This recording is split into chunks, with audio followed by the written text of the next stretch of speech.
Olá pessoal, então, deixa eu tirar o óculos que ficou mais fácil sem o óculos. Então, gente, eu estou gravando esse vídeo aqui usando uma ferramenta que eu não conheço muito bem, que é a ferramenta do Prezi para vídeo, mas eu acho que ela pode nos ajudar. Estou gravando alguns conteúdos para manter vocês atualizados em relação à disciplina de teoria da comunicação.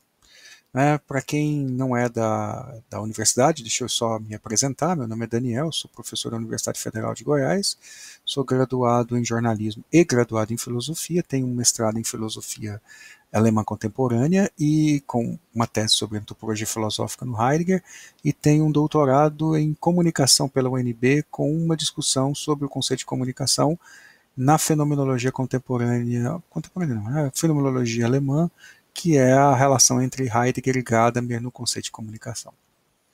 Bom, essa disciplina de teoria da comunicação 1, certo? E eu vou tentar gravar isso. A ferramenta do Prezi só me permite gravar 15 minutos. Então eu vou gravar esses 15 minutos e vou testar se eles são bons ou não e se a gente pode continuar ou não com esse formato. Bom, tá. Para a gente falar de comunicação, a gente tem que entender, antes de mais nada, que o campo é muito amplo. É possível fazer um curso de comunicação envolvendo desde a retórica dos gregos, passando pelos manuais de conversação do fim do medieval e início do Renascimento, até chegar nas teorias mais tecnológicas da comunicação, certo? Então, assim, você tem um âmbito muito grande. Entretanto, falar de comunicação no contexto das disciplinas de teoria da comunicação, dos cursos de comunicação no Brasil, é falar, na verdade, de um recorte temporal, um recorte histórico muito específico. E esse recorte histórico específico é, na verdade, a espera aí que eu tenho que voltar aqui. É isso. A modernidade. Certo? Então, a primeira coisa que a gente vai discutir sobre a comunicação é basicamente o conceito de modernidade. Bom, o conceito de modernidade ele é um conceito da teoria da história, da sociologia, certo? E ele é um conceito vasto, amplamente discutido. Aqui a gente vai abordar inicialmente a teoria do Giddens, ou a definição que o Giddens dá para o que seriam os marcos, os fenômenos históricos que marcam o início da modernidade. Eu gosto disso porque esses fenômenos, cada um deles, tem uma consequência muito específica no debate das teorias da comunicação. Né? Então, a primeira coisa, o primeiro desses fenômenos que a gente vai trabalhar é a Revolução Francesa.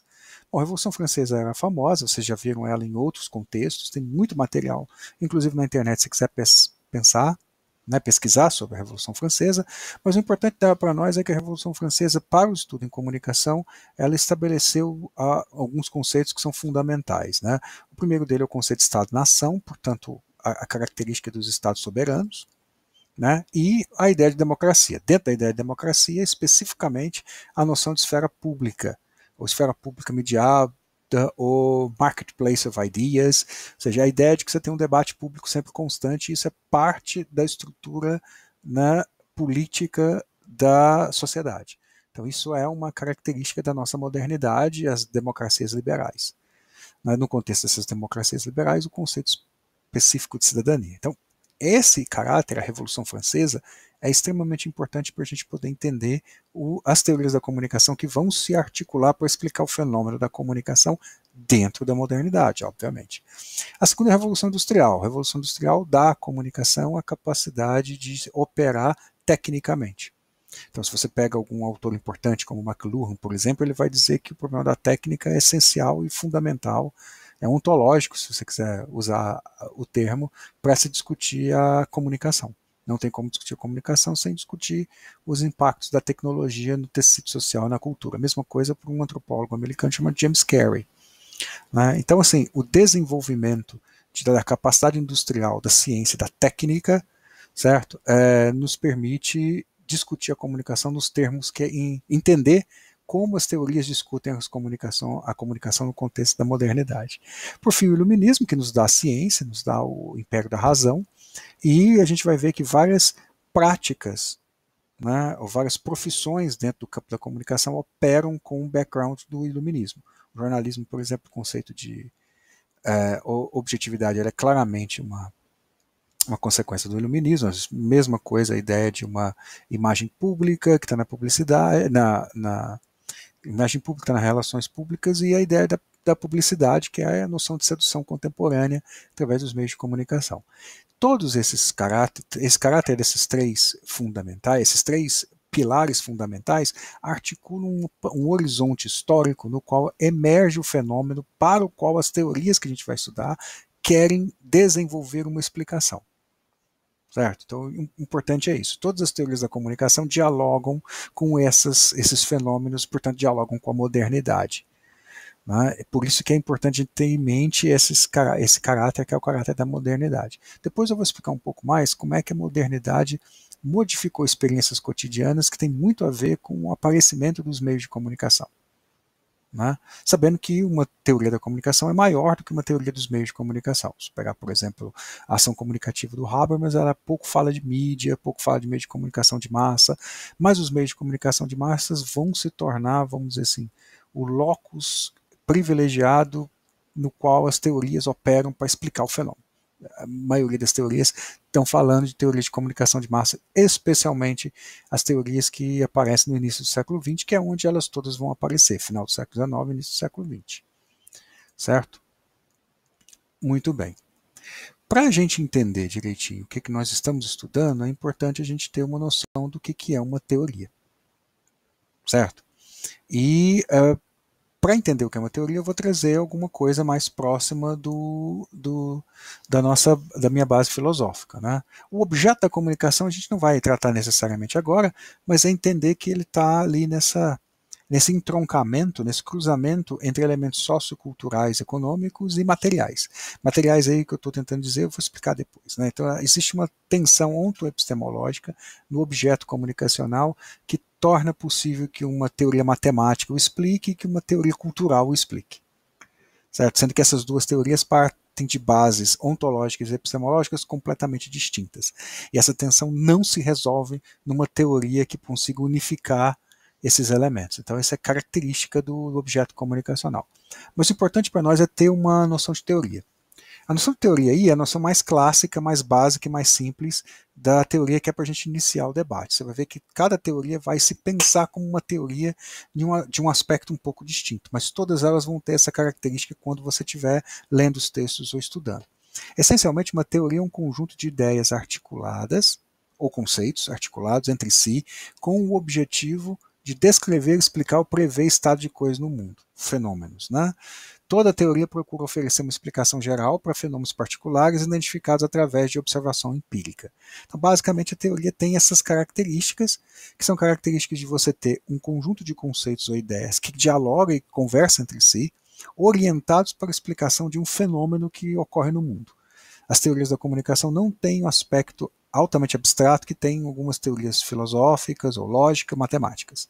Não tem, a teoria da comunicação quase sempre está pensando objetos ou questões ou fenômenos muito próximos da realidade social ou material. Certo? E isso é importante guardar. A gente nunca vai ter uma teoria com alto grau de abstração no campo da comunicação. Vamos estar sempre ancorados em objetos, pelo menos não aqui no campo específico dessa disciplina, não aqui especificamente como uma disciplina de introdução, né, que é a teoria da comunicação 1. E quando vocês forem ler, isso é extremamente importante. A leitura dos textos de teoria da comunicação é uma leitura exatamente dessas articulações conceituais. É isso que torna, às vezes, os textos em teoria da comunicação textos um tanto quanto complicados ou difíceis de ler. Não é uma leitura muito prazerosa. Vai ser, se você entender como ler. E é importante entender isso. A leitura de textos de teoria da comunicação é a leitura dessa articulação entre conjuntos. Então é preciso estar sempre com o olho no objeto, você nunca pode perder a realidade, senão você vai ficar falando de coisas que em si mesmo podem ser interessantes, mas não vão explicar o fenômeno imediato, nem as coisas do mundo. Mas você também não pode perder a capacidade de operar nessa abstração com conceitos e conceitos que vão se articulando entre si, vão se sustentando. Basicamente, isso é clássico em todo e qualquer texto acadêmico, teórico, eles se articulam no contexto da elaboração de um argumento. A gente vai ver isso muito bem com a teoria frankfurtiana, ou teoria crítica, quando ela fala em comunicação. Né? Quando ela fala em comunicação, você vai ver que ela vai trazer uma série de um arsenal de conjunto de conceitos e de ideias que vão se articulando uns com os outros para poder explicar elementos cotidianos. O principal conceito para nós vai ser o conceito de indústria cultural. E aí a gente vai ver como é que o argumento do texto se articula em torno desse conceito. Então, duas coisas têm que estar sempre em mente quando a gente for ler os textos, estudar as teorias. Se é possível você ter uma teoria geral da comunicação enquanto fenômeno, ou seja, uma teoria que articule todos esses elementos e que seja capaz de, pelo menos, descrever, explicar fenômenos, eu acho difícil que haja uma previsibilidade, embora a teoria matemática da comunicação ou a cibernética tenha certa pretensão nessa previsibilidade de processos comunicacionais, né? Mas a gente tem que sempre se perguntar, será que é possível ter um conjunto de conceitos e ideias que explique o fenômeno na sua completude? Isso tem que estar sempre, isso tem que aparecer sempre para nós como uma questão que a gente tem que confrontar todas as teorias com ela. Segundo se não for possível, né, o que a gente estuda em teoria da comunicação? Isso vai estar sempre revendo. Se não for possível ter uma teoria articulada da comunicação, o que a gente está fazendo aqui e por que a gente estuda os textos que a gente está estudando, certo?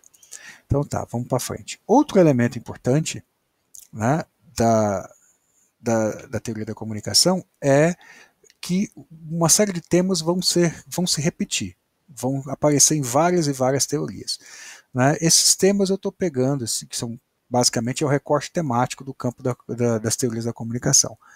Certo? Então, assim, você não vai ter muitas teorias que vão elaborar muito na ontologia da comunicação, mas você vai ter teorias que vão abordar temas bem específicos e que vão se repetir de teoria em teoria, que vai servir, inclusive, para a gente fazer comparações possíveis, né, operar algumas analogias entre uma teoria e outra, como é que uma teoria explica uma coisa, como é que uma teoria explica a mesma coisa com outro, né, com uma outra rede de conceitos. Eu estou pegando esses temas a partir do Macquail. O Macquail não tem em português, ele é um texto clássico dos estudos em comunicação e mídia americano e inglês, certo? Então, mas eu acho que ele serve para nós, especialmente nesse capítulo em que ele traça esses temas gerais, né? E aí vou apresentar para vocês rapidamente os temas.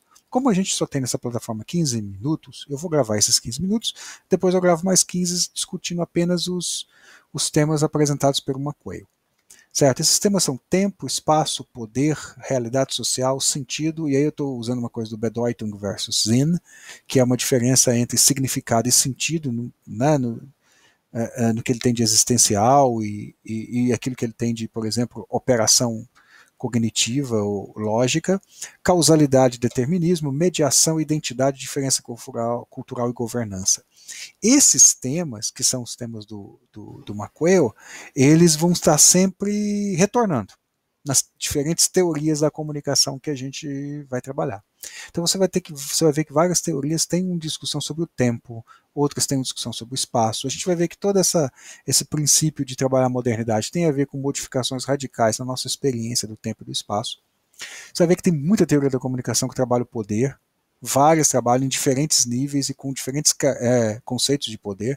A realidade social tem teorias, por exemplo, que falam da capacidade da comunicação tem de ajudar na construção cognitiva, na percepção da realidade social. Certo? Você tem o problema do sentido, como é que a comunicação se estabelece como campo da construção de sentido, tanto social, quanto existencial, quanto lógico.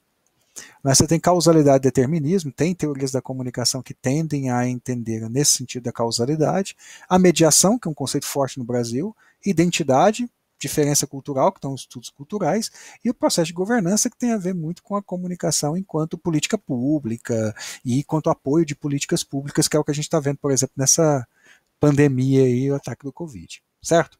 Então vamos ficar assim, a gente termina aqui essa primeira apresentação, certo? E depois a gente volta no próximo vídeo tentando explicar um pouquinho sobre esses temas no seu início. Depois eu vou falar um pouquinho sobre algumas teorias, certo? E a gente volta depois para trabalhar algumas referências e o debate epistemológico. Ok? Espero que vocês gostem do vídeo, vocês falam alguma coisa em relação a isso e até então a próxima aula. Muito obrigado e vamos ver se funciona esse esquema do Prezi.